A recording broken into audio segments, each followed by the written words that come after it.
Hello everyone, welcome back to my channel. आज मैं आपको यूनिट 5 एनसीएफ 2005 का पार्ट 1 पढ़ाऊंगी। अगर आप मेरे चैनल पर नए आए हो तो मेरी वीडियो को लाइक, सब्सक्राइब व बेल आइकन का बटन दबाना ना भूलें। मेरी वीडियो स्टार्टिंग से लेकर लास्ट तक देखें ताकि एनसीएफ 2005 आपको अच्छे से समझ में आए। तो देखो, एनसीएफ 2005 राष्ट्रीय पाठचर्या कार्यक्रम 2005 इसका फुल फॉर्म होता है। सर्वप्रथम एनसीएफ 2005 का विचार एनपीई 1986 के तहत किया गया। सर्वप्रथम कब आया था? एनपीई के तहत 1986 में आया था। राष्ट्रीय शिक्षा नीति 1986 के तहत पाठचर्या राष्ट्रीय शिक्षा प्रणाली को विकसित करने का समाधान है। यानी कि 1986 में ये पाठ्यचर्या को विकसित करने का प्रावधान रखा गया। राष्ट्रीय शिक्षा नीति 1986-1988 के तहत राष्ट्रीय पाठचर्या प्राथमिक व माध्यमिक स्तर के लिए विकसित की गई। जो राष्ट्रीय शिक्षा नीति है 1986-1988 के तहत राष्ट्रीय पाठचर्या प्राथमिक व माध्यमिक स्तर के लिए इसको क्या किया गया? विस्तृत किया गया। एनसीएफ 2005 स्कूली शिक्षा को विकसित करने के लिए किया गया। एनसीएफ 2005 क्यों इसको किया गया?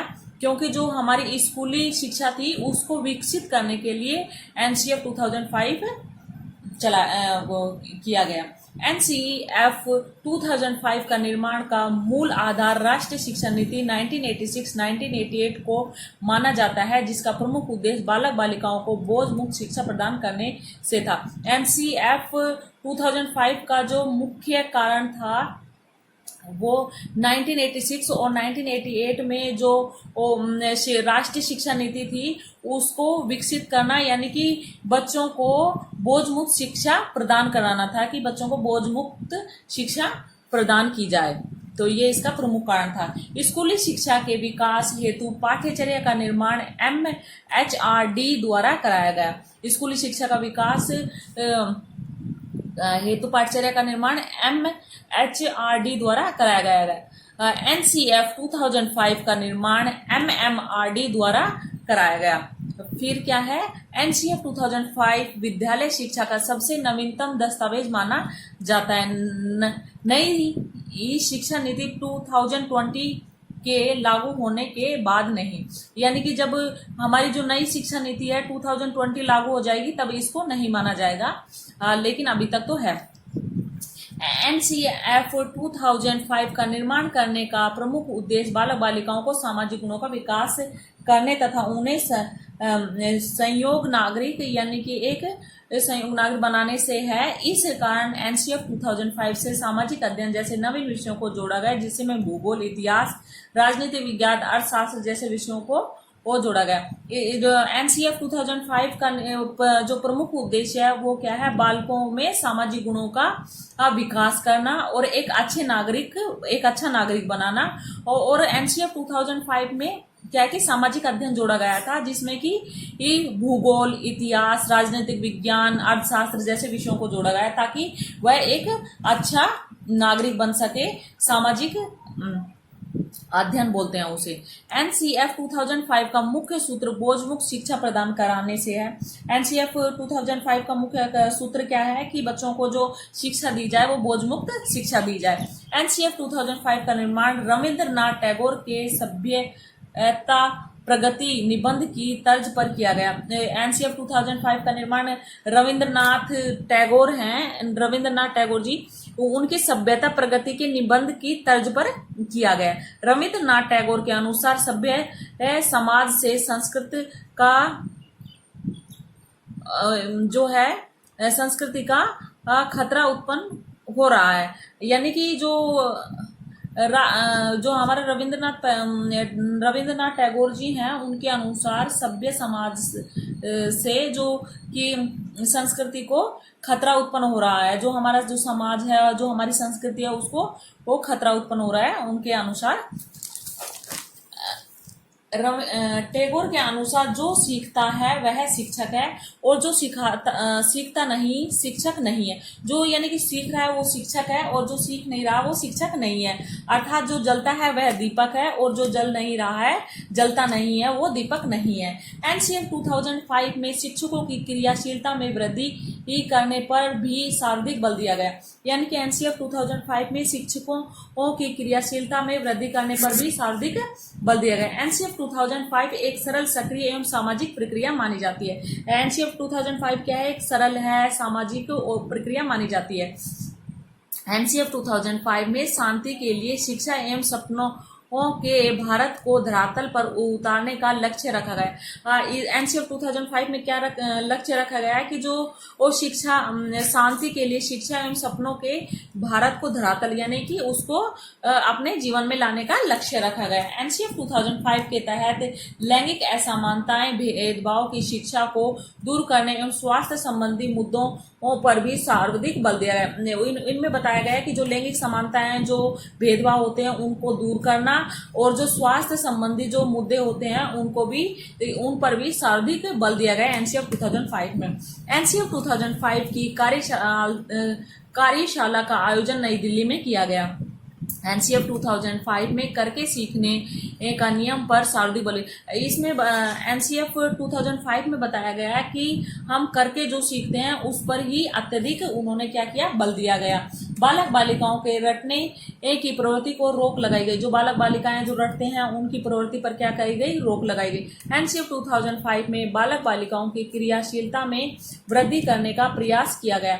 एनसीएफ 2005 में बालक बालिकाओं की क्रियाशीलता में वृद्धि यानी कि करके सीखने में प्रयास में अधिक जोर दिया गया, वृद्धि की गई। एनसीएफ 2005 में ज्ञात से अज्ञात की ओर एवं मूर्त से अमूर्त की ओर के शिक्षण सूत्रों पर सर्वाधिक बल दिया। एनसीएफ 2005 में बताया गया कि ज्ञात जो सूत्र थे वो बताए गए ज्ञात से अज्ञात की ओर यानी कि बच्चों को जो आता है उसे अज्ञात की ओर ले जाना, मूर्त से अमूर्त की ओर ले जाने का शिक्षण सूत्रों का सर्वाधिक बल दिया गया। एनसीएफ 2005 के तहत ज्ञान की सूचना नहीं माना जाएगा। एनसीएफ 2005 के तहत बालक बालिकाओं की उनकी प्राथमिक शिक्षा उनकी मातृभाषा में की जानी चाहिए। एनसीएफ 2005 में बताया गया जो बालक बालिकाएं होती हैं उनकी जो प्राथमिक शिक्षा होती है वो उनकी मातृभाषा में ही होनी चाहिए। एनसीएफ 2005 में त्रिभाषाई फॉर्मूले पर सर्वाधिक बल दिया गया। इनमें सबसे ज्यादा त्रिभाषाई फॉर्मूले पर क्या दिया गया? बल दिया गया। तो त्रिभाषाई फॉर्मूला क्या है? मातृभाषा संस्कृति, मेवाड़ी, मारवाड़ी, तमिल, पंजाबी जो ये मातृभाषाएं हैं। फिर है राष्ट्रीय और राष्ट्रभाषा हिंदी है। अंतर्राष्ट्रीय भाषा अंग्रेजी, फ्रेंच वगैरह जो भी है वो है। नेक्स्ट देखिए, एनसीएफ 2005 के तहत बालक बालिकाओं के द्वारा की जाने वाली गलतियों की विशेष महत्व दिया गया।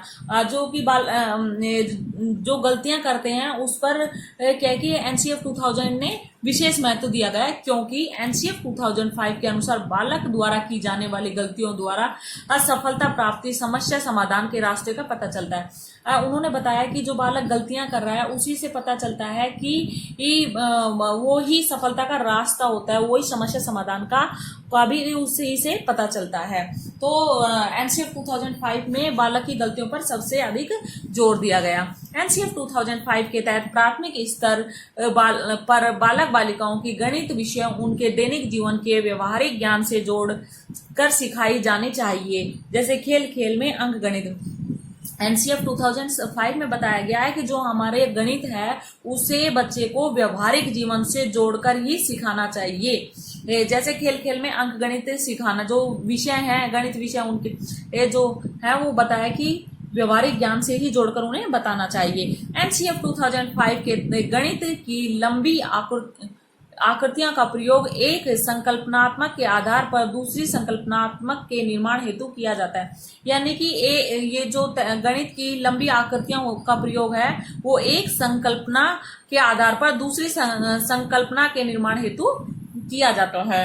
एनसीएफ 2005 के तहत बालक बालिकाओं के मूल्यांकन पर सर्वाधिक बल दिया गया, जिसके तहत निम्न मूल्यांकन प्रणाली पर बल दिया गया: सामूहिक मूल्यांकन प्रणाली, खुली पुस्तक मूल्यांकन प्रणाली, CCE सतत सामग्री व्यापक मूल्यांकन प्रणाली, परीक्षा मूल्यांकन प्रणाली, वस्तुनिष्ठ निबंधात्मक। NCF 2005 में CCE पर विशेष बल दिया गया। सीखने सिखाने की प्रक्रिया के दौरान बालक बालिकाओं की वास्तविक स्थिति का निर्धारण करने वाली प्रक्रिया सतत समग्र व्यापक मूल्यांकन कहलाती है। ये क्या है कि जो बालक सीखता है, सीखने की प्रक्रिया के दौरान बालक बालिकाओं के वास्तविक स्थिति का निर्धारण करने वाली प्रक्रिया CCE यानी कि सतत समग्र व्यापक मूल्यांकन कहते हैं। अभी नोट पॉइंट देखिए, NCF 2005 में बालक बालिकाओं के सर्वांगीण विकास पर भी सर्वाधिक बल दिया है। NCF 2005 में बताया गया कि बालक का संपूर्ण रूप से विकास होना चाहिए। NCF 2005 का निर्माण NCERT के तत्व धावक में हुआ है। NCF 2005 का निर्माण करने का श्रेय प्रोफेसर यशपाल शर्मा को जाता है। जो NCF 2005 का निर्माण करने का श्रेय किसे जाता है? प्रोफेसर यशपाल शर्मा को जाता है। NCF 2005 के अध्यक्ष प्रोफेसर यशपाल शर्मा को माना जाता है। NCF 2005 का निर्माण करने हेतु एक कार्यकारी समिति का गठन किया गया है, जिसके अध्यक्ष प्रोफेसर यशपाल शर्मा थे। एक कार्यकारी समिति का गठन किया गया है NCF 2005 का, तो उसके अध्यक्ष थे वो कौन थे? प्रोफेसर यशपाल शर्मा थे, जिसे नेशनल करिकुलम स्टीयरिंग कमेटी का नाम दिया गया, जो प्रोफेसर यशपाल। NCF 2005 का निर्माण करने हेतु कार्यकारी समिति का गठन किया, जिसके सदस्यों की संख्या 35 थी। जो NCF 2005 का निर्माण करने हेतु एक कार्यकारी समिति का गठन किया गया था, कार्य समिति का गठन किया गया, उनमें सदस्यों की संख्या कितनी थी? 35 सदस्यों की संख्या थी। अभी नोट पॉइंट है उसको, 2005 के सदस्यों की संख्या 38 थी, कार्यकारी समिति की संख्या 35 है, NCERT की सदस्यों की संख्या 3 थी, तो दोनों मिला के सदस्यों की संख्या कितनी हुई? 38 हुई। फिर से देखिए इसको, टोटल सदस्यों की संख्या कितनी थी? 38 थी, जिसमें से कार्यकारी समिति की संख्या, सदस्यों की संख्या कितनी है? 35 थी। NCERT की संख्या कितनी है? सदस्यों की संख्या 3 है, दोनों को ऐड करेंगे तो 38 सदस्य मिलते हैं। नेक्स्ट देखिए, NCF 2005 में भाग लेने वाला राजस्थान का एकमात्र सदस्य रोहित धनकर था, जो जयपुर से था। NCF इसमें भाग लेने वाला राजस्थान का एकमात्र सदस्य था, वो क्या है? रोहित धनकर था। NCF 2005 का निर्माण 22 भाषाओं में किया गया, जिसे 17 राज्यों ने स्वीकार किया। जो इनका जो भाषाएं थी, जो 22 भाषाओं में NCF 2005 का वो किया गया, लेकिन 17 राज्यों ने ही इसे स्वीकार किया था। NCF 2005 का निर्माण करने हेतु 4 समितियों का गठन किया गया। कितनी समितियों का गठन किया गया? 4 समितियों का। NCF 2005 के तहत 4 मार्गदर्शन सिद्धांतों का वर्णन किया गया। तो देखिए, फर्स्ट है ज्ञान स्कूल के बाहर जीवन से जोड़ने का सिद्धांत। तो अभी ज्ञान को स्कूल के बाहर जोड़ने का सिद्धांत है, वो क्या है? इस सिद्धांत के अनुसार बालक बालिकाओं को केवल पाठ्य पुस्तक आधारित ज्ञान ही नहीं सिखाना चाहिए। इसमें बताया गया है कि बालकों को के सिर्फ पाठ्य पुस्तक में जो लिखा है वो ही ज्ञान नहीं सिखाना चाहिए, उन्हें उनकी विषय वस्तु का शिक्षण विद्यालय ज्ञान को बाहरी जीवन से जोड़कर व्यवहारिक रूप से सिखाना चाहिए। उन्होंने बताया कि जो हम पाठ्य पुस्तक पढ़ाते हैं उन्हें हमें बाहरी रूप से जोड़ना है और उन्हें बाहर का भी हमें ज्ञान कराना चाहिए। अर्थात बालक बालिकाओं को औपचारिक शिक्षण के साथ साथ अनौपचारिक शिक्षण भी करवाया जाना चाहिए। अर्थात जो बालक बालिकाओं को औपचारिक शिक्षण के साथ साथ अनौपचारिक शिक्षण भी कराना चाहिए हो। नेक्स्ट है बालकों के रटने की प्रवृत्ति से मुक्ति का सिद्धांत। यानी कि पहले क्या था कि बच्चों को ना रटवा दिया जाता था, तो इसमें बताया कि बच्चों को रटने से मुक्त कराना चाहिए। तो NCF 2005 के तहत बालक बालिकाओं को मानसिक शक्तियों का विकास किया जाना चाहिए, जिससे कि बालक अपनी विषय वस्तु को रटने की बजाय सहज रूप से स्वयं सीखने का प्रयास करें। इसमें बताया गया है कि एनसीएफ 2005 के तहत कि बच्चों का मानसिक शक्तियों का विकास करना चाहिए, जिससे क्या है कि बच्चा रटने की बजाय उस चीज को क्या करे, सीख सके, उस वस्तु को क्या करे, सीख सके और उसको सहज भाव से समझ सके।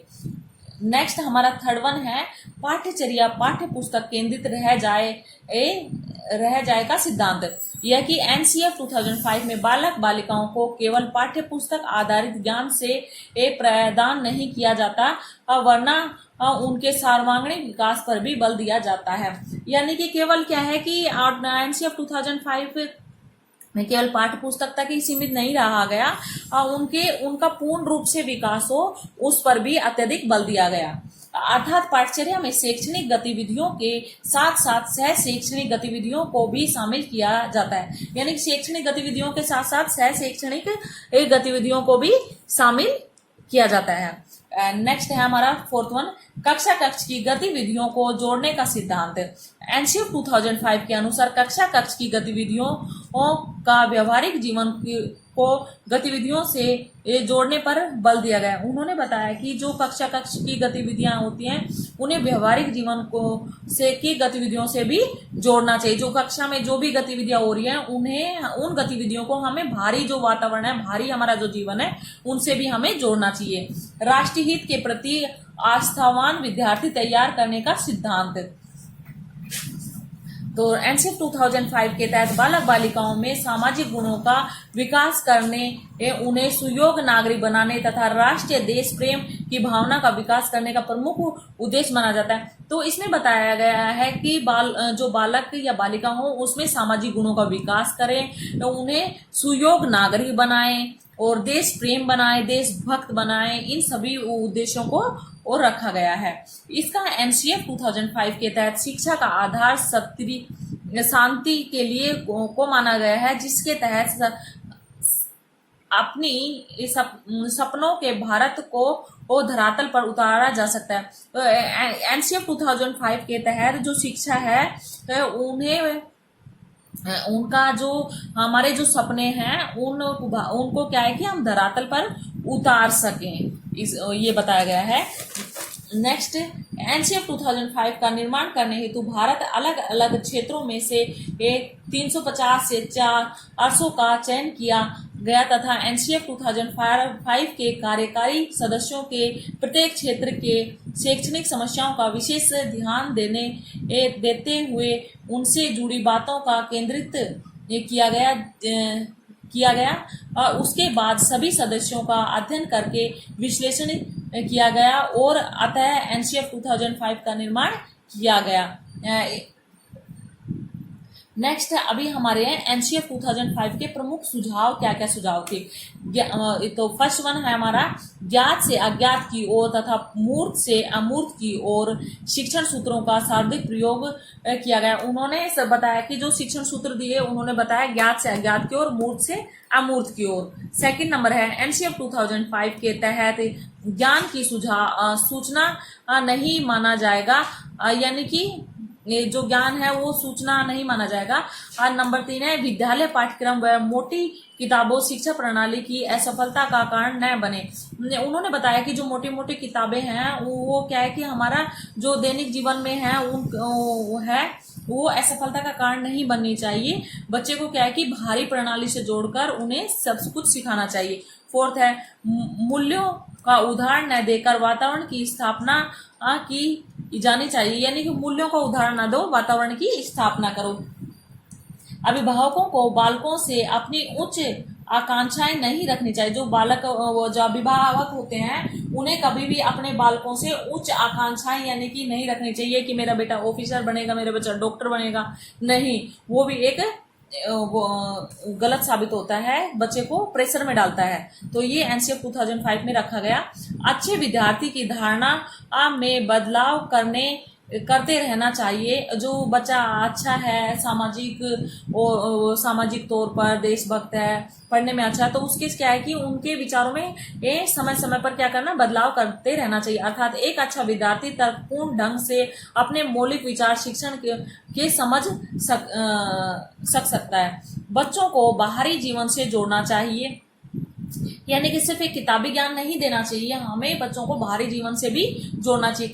कक्ष में बार बार शांति के लिए ये नहीं कहा जाना चाहिए, वरना एक श्रेष्ठ वातावरण का निर्माण करें। एक कक्षा में बार बार ये नहीं बोले कि एक शांति बनाए रखो, शांति बनाए रखो, नहीं, हमें खुद से एक श्रेष्ठ वातावरण का निर्माण करना चाहिए। अभिभावकों के विद्यालय की यह शैक्षणिक गतिविधियों से जुड़ने का अवसर प्रदान करना चाहिए। अभिभावकों को विद्यालय से की शैक्षणिक गतिविधियों से भी जुड़ना चाहिए। अभिभावक टाइम टाइम पर उन पर जुड़ते रहें विद्यालय से, ताकि बच्चे के बारे में भी उसे पता रहे। समुदाय को मानवीय संसाधनों के रूप में प्रयोग में लाभ होना चाहिए। जो समुदाय है वो मानवीय संसाधनों के रूप में उनका लाभ उठाते रहे।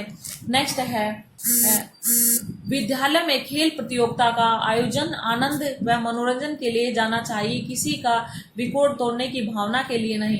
यानी कि विद्यालय में जब हम खेल प्रतियोगिता होती है, कुछ भी होती है, तो हम उसे आनंद उठाने के लिए जाना चाहिए, न कि किसी का रिकॉर्ड तोड़ने के लिए।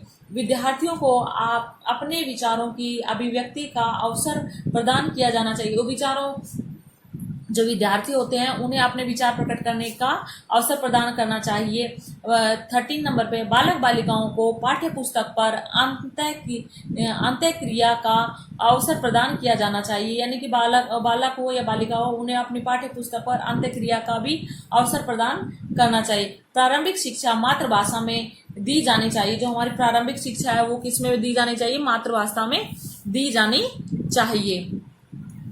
पुस्तकालय में बालकों को अपनी पसंद की पुस्तक चुनने का भी अधिकार होना चाहिए। यानी कि पुस्तकालय में बच्चों को अपनी पुस्तक चुनने का भी अधिकार होना चाहिए। बालकों को मौलिक चिंतन व लेखन के लिए अवसर प्रदान किया जाना चाहिए। सजा व पुरस्कार जैसे शब्दों का अधिक प्रयोग न किया जाना चाहिए। सांस्कृतिक कार्यक्रमों में मनोरंजन के स्थान पर सौंदर्य बोधक को बालक बालिकाओं के अनुभव को विशेष महत्व देना चाहिए। जो उनका अनुभव उसे विशेष महत्व देना चाहिए। शिक्षा प्रशिक्षण व विद्यार्थियों को मूल्यांकन प्रक्रिया को सतत व व्यापक रूप से अपनाया जाना चाहिए। शिक्षकों को अकादमिक संसाधनों व नवाचार की सामग्री यथा समय पर पहुंचाई जानी चाहिए। यानी कि शिक्षकों को जो भी सामग्री, नवाचार की जो सामग्री है वो उन्हें टाइम टाइम पर पहुंचाते रहना चाहिए। नेक्स्ट NCF 2005 के प्रमुख उद्देश्य, इसके जो प्रमुख उद्देश्य हैं वो क्या क्या है? फर्स्ट है बालक बालिकाओं को बिना बोझ की शिक्षा प्रदान करनी चाहिए। इनका प्रमुख उद्देश्य क्या था कि जो बच्चा है उन्हें बोझ मुक्त शिक्षा प्रदान करनी चाहिए। बालक बालिकाओं को रटने की प्रवृत्ति पर रोक लगाना चाहिए। बच्चों को रटने नहीं सिखाना देना चाहिए, उन पर रोक लगानी चाहिए। बालक की बौद्धिक मानसिक क्षमताएं जैसे संज्ञान, स्मरण, तर्क, चिंतन क्षमता का विकास करना, यानी कि बालक की मानसिक जो क्षमता है उसका विकास करना चाहिए। बालक बालिकाओं को योग्यता एवं क्षमताओं के अनुसार पाठ्य चर्चा का निर्माण करना चाहिए। जो बालक बालिकाएं हो हैं उन्हें की योग्यता, क्षमता और पाठ्यचर्या का क्या करना चाहिए? निर्माण करना चाहिए। शिक्षकों की क्रियाशीलता में वृद्धि करनी चाहिए। शिक्षकों को प्रेरक के रूप में तैयार करना चाहिए। बालक बालिकाओं में सामाजिक गुणों का विकास करना चाहिए। जो बालक बालिकाएं होती हैं उनमें सामाजिक गुणों का विकास करना चाहिए। समाज के बारे में उसे बताना चाहिए। सुयोग नागरिक का निर्माण करें। एक बालक को सुयोग नागरिक का उसमें निर्माण करे। बालक बालिकाओं का सर्वांगीण विकास होना चाहिए। कंप्यूटर शिक्षा का अनिवार्य करना चाहिए। पर्यावरण शिक्षा को अनिवार्य करना चाहिए। ये NCF 2005 से किया गया। ये दोनों चीजें NCF 2005 में लगाई गई कि कंप्यूटर शिक्षा अनिवार्य हो और पर्यावरण शिक्षा भी अनिवार्य हो। कागज मुक्त शिक्षा व्यवस्था का संचालन करना चाहिए। 10वीं कक्षा में परीक्षा परिणाम में गुणात्मक सुधार करना चाहिए। जो 10वीं कक्षा का जो परिणाम होता है उसमें गुणात्मक रूप से क्या करना चाहिए? सुधार करना चाहिए। 10वीं कक्षा बोर्ड परीक्षा को ऐच्छिक बनाना चाहिए। विद्यालय शिक्षा में अंकों के स्थान पर ग्रेड प्रणाली का प्रारंभ, और उसमें बताया कि जो हम अंक देते हैं उसकी जगह हमें क्या करनी चाहिए? ग्रेड प्रणाली अपनानी चाहिए। शिक्षा में एक त्रिभाषाई फॉर्मूला को लागू करना चाहिए। करके सीखने पर नियम पर अधिक बल दिया गया कि बच्चे को पहले करें और फिर उसके बाद उस पर सीखें। बालक बालिकाओं के अनुभव को विशेष महत्व प्रदान किया जाना चाहिए। शिक्षा में शैक्षणिक गतिविधियों के साथ साथ सह शैक्षणिक गतिविधियों का संचालन करना चाहिए। एनसीएफ 2005 बालकों के सर्वांगीण विकास में एक मील का पत्थर है। एनसीएफ 2005 का जो फुल फॉर्म होती है वो देखिए, नेशनल करिकुलम फ्रेमवर्क, यानी कि राष्ट्रीय पाठचर्या कार्यक्रम। पाठ्यचर्या अंग्रेजी के एक करिकुलम शब्द का हिंदी रूपांतरण है, जिसकी उत्पत्ति लैटिन भाषा के एक कर इस शब्द से मानी जाती है, जिसका शाब्दिक अर्थ जोड़ का मैदान होता है, यानी दौड़ का मैदान होता है। ये जो एनसीएफ 2005 है ये एक करिकुलम शब्द का हिंदी रूपांतरण है। इसे लैटिन भाषा से लिया गया था। किसके? लैटिन भाषा से लिया गया। क्यूरी शब्द से मानी जाती है। इसकी जो लैटिन भाषा में क्यूरी शब्द से इसकी क्या है, उत्पत्ति मानी जाती है, जिसका शब्द होता है दौड़ का मैदान। अर्थात पाठचर्या वह दौड़ का मैदान है जिसमें बालक अपने शैक्षणिक उद्देश्यों पूर्ति करने हेतु शिक्षा के दिशा निर्देशों में अनुक्रियाएं करता है। उन्होंने बताया गया कि वह दौड़ का मैदान है जो कि जिसमें बालक अपने शैक्षणिक उद्देश्यों को कि जो पाठचर्या है जो वह दौड़ का मैदान है जिसमें बच्चे क्या है कि अपनी शैक्षणिक क्रिया को पूर्ण करते हैं और अपने दिशा निर्देशों को अनुक्रिया करते हैं। नोट पॉइंट है,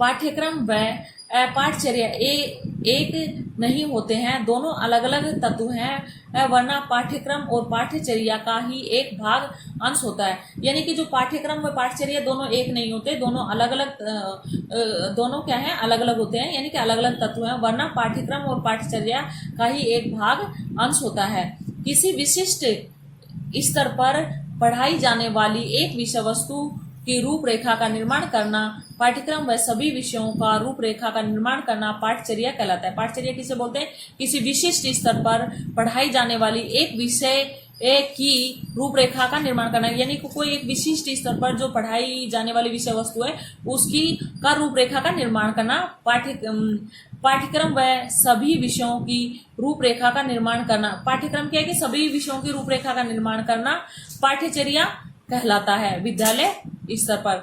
यानी कि जो विद्यालय स्तर कक्षा 10 में जो ये सब क्या होते हैं, विषय होते हैं। पाठचर्या क्या है? पाठ योजना यानी कि शिक्षण, वार्षिक विधि, इकाई योजना, सहायक सामग्री। पाठ्यक्रम व पाठचर्या में अंतर क्या होता है वो देखिए। ये पाठ्यक्रम है, यहाँ पाठचर्या है। ये क्या है? किसी एक विषय की रूपरेखा है। पाठचर्या क्या है? सभी विषयों की रूपरेखा। पाठ्यक्रम क्या है? वो सिर्फ क्या है कि एक ही विषय की रूपरेखा है। पाठचर्या क्या है कि वह सभी विषयों की रूपरेखा है। फिर पाठ्यक्रम क्या है? शिक्षण उद्देश्यों से संबंधित है। शैक्षणिक उद्देश्यों से, ये शिक्षण उद्देश्यों से संबंधित है, ये शैक्षणिक उद्देश्यों से संबंधित है। पाठ्यक्रम पूर्ण करने से संबंध है, बालकों के व्यवहार में परिवर्तन करने से संबंध है। इसमें क्या होता है कि हमें पाठ्यक्रम को पूर्ण किया जाता है, इसमें क्या है कि बालकों का में परिवर्तन किया जाएगा। इसमें केवल शैक्षणिक गतिविधियों का समावेश किया जाता है, इसमें केवल शैक्षणिक गतिविधियां ही होती है। और पाठ्यचर्या में क्या होता है? शैक्षणिक एवं सह शैक्षणिक गतिविधियां होती है। इसमें शैक्षणिक भी होती है और सह शैक्षणिक भी होती है। किसमें? पाठ्यचर्या में। नेक्स्ट देखिए, ये शिक्षकों द्वारा निर्मित, ये क्या है कि पाठ्यक्रम क्या होता है? शिक्षकों द्वारा निर्मित होता है। ये शैक्षणिक एजेंसियों द्वारा निर्मित, पाठ्यचर्या क्या होता है? शैक्षणिक एजेंसियों द्वारा निर्मित होती है। सीमित समय तक चलने वाली प्रक्रिया, ये एक सीमित समय तक चलने वाली प्रक्रिया है। निरंतर, ये क्या है कि निरंतर चलने वाली प्रक्रिया है। विषय वस्तु के नाम से भी जाना जाता है। ये क्या है कि विषय वस्तु के नाम से भी जाना जाता है। ये शिक्षाक्रम, इसे शिक्षाक्रम भी कहते हैं। किसे? पाठ्यचर्या को। औपचारिक क्रियाओं का समावेश, इसमें क्या है कि औपचारिक क्रियाओं का समावेश होता है। इसमें औपचारिक व अनौपचारिक क्रियाओं का समावेश है। इसमें दोनों का समावेश होता है, औपचारिक और अनौपचारिक। और पाठ्यक्रम में सिर्फ क्या है? औपचारिक क्रिया का समावेश होता है। संकुचित क्षेत्र होता है, इसमें कहते हैं व्यापक क्षेत्र होता है। शिक्षा एक छात्र की क्रियाओं का समावेश होता है। विद्यालय के सभी संसाधनों का समावेश होता है। जो पाठ्यक्रम है वो क्या है कि शिक्षा एवं छात्रों की क्रियाओं का समावेश होता है, और ये क्या है, विद्यालय के सभी संसाधनों का समावेश होता है। शिक्षा केंद्रित प्रक्रिया है। पाठ्यक्रम क्या है, शिक्षा केंद्रित प्रक्रिया है, ये बाल केंद्रित प्रक्रिया है। उद्देश्य प्राप्ति का साधन है। जो पाठ्यक्रम क्या होता है, उद्देश्य प्राप्ति का साधन होता है, और पाठ्यचर्या क्या है, उद्देश्य प्राप्ति का साध्य होती है। पाठ्यक्रम पाठ्यचर्या का ही अंक होता है। पाठ्यक्रम क्या है, पाठ्यचर्या का ही अंक होता है। पाठ्यचर्या संपूर्ण शिक्षा क्रम है। जो पाठ्यचर्या क्या है, हमारी संपूर्ण शिक्षा क्रम है। पाठ्यक्रम का संबंध ज्ञानात्मक पक्ष से होता है। पाठ्यक्रम का संबंध किससे होता है, ज्ञानात्मक पक्ष से होता है, जबकि पाठ्यचर्या का संबंध बालकों के ज्ञानात्मक, भाषा आत्मक, क्रियात्मक तीनों पक्षों से होता है। जो पाठ्यचर्या होती है ज्ञानात्मक, भावात्मक, क्रियात्मक तीनों से संबंध होता है। पाठ्यचर्या का सिर्फ एक ज्ञानात्मक पक्ष से ही संबंध होता है। नोट पॉइंट देखिए, पाठ्यचर्या का प्रमुख उद्देश्य बालक बालिकाओं का सर्वांगीण विकास करना होता है। पाठ्यचर्या के प्रमुख प्रकार 8 प्रकार होते हैं, वो देखिए। बाल केंद्रित पाठ्यचर्या, विषय वस्तु पर आधारित पाठ्यचर्या, शिल्प पाठ्यचर्या, चौथा है अनुभव आधारित पाठ्यचर्या, 5वां है सह संबंध आधारित पाठ्यचर्या, 6ठा है हमारा एकीकृत पाठ्यचर्या, 7वां है क्रियात्मक पाठ्यचर्या, 8वां है कोर पाठ्यचर्या। ये क्या है, पाठ्यचर्या के प्रकार थे 8। पाठ्यचर्या निर्माण के आधार पर 6 होते हैं, जो देखो, फर्स्ट है सामाजिक आधार, सेकंड है सांस्कृतिक आधार, थर्ड है ऐतिहासिक आधार, फोर्थ है दार्शनिक आधार, फिफ्थ है वैज्ञानिक आधार, सिक्स्थ है मनोवैज्ञानिक आधार। पाठ्यचर्या के जो सिद्धांत है वो देखिए, क्रियाशीलता का सिद्धांत, उद्देश्य निर्माण का सिद्धांत, उपयोगिता का सिद्धांत, अभिप्रेरणा का सिद्धांत, रुचि का सिद्धांत, नियोजन का सिद्धांत, विषय वस्तु का चयन का सिद्धांत, लोकतांत्रिक मूल्यों के निर्माण का सिद्धांत, लचीलेपन का सिद्धांत। Thank you.